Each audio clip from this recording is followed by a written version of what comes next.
আসসালামু আলাইকুম ওরহমতুল্লাহি ওবরাকাতু। আজকে যে তাবিজটা আপনাদের মাধ্যমে তুলে ধরেছি, এটা হলো জিন, জাদু, বান, কুফুরি এইসব থেকে বাঁচার পরীক্ষিত তাবিজ। আমি একজন ছোটোখাটো মানুষ, আমি নিজেই এটা পরীক্ষা করেছি, অনেকভাবে পরীক্ষা করেছি, আমি ফল পেয়েছি, এই জন্য এখানে দিলাম। অনেক মানুষ আমাকে পার্সোনালি বলে যে আপনি কিছু ইউটিউবে ছাড়েন।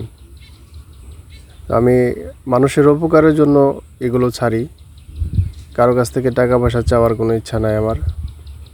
আপনারা এগুলো কাজ করতে হলে নিজের কিছু গুণ থাকতে হবে, যে আপনি সঠিক একজন কবিরাজ হতে হবে, পীর মুর্শিদের হাত ধরা দরকার, উস্তাদ লাগবে।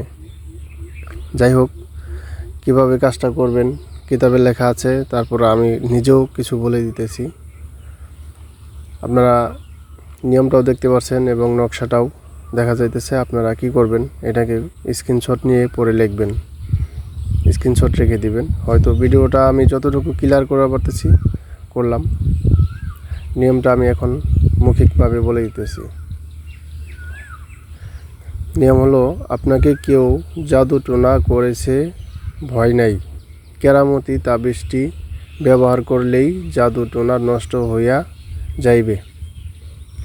আপনি শুক্রবার বা জুমার নামাজের পর মসজিদে থাকিয়া পশ্চিমমুখী হইয়া নিম্নের তাবিজটি জাফরান কালি দ্বারা পবিত্র সাদা কাগজে লিখিবেন। খবরদার, তাবিজটি লিখিবার সময় কাহারও সাথে কথা বলিবে না। প্রথম একবার সূরা ইখলাস, একবার সূরা নাস পড়িয়া ডাইনে বামে ফুঁক দিবেন। তারপর 5 বার দরুদ শরীফ পাঠ করিবেন।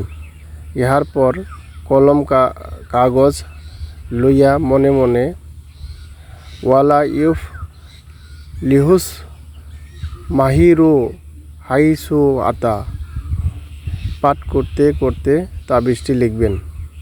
তারপর তাবিজখানা রূপার মাদুলি কিংবা পবিত্র ন্যাকড়ায় বাঁধিয়া ডান হাতের বাহুতে বাঁধিবেন তাবিজটি।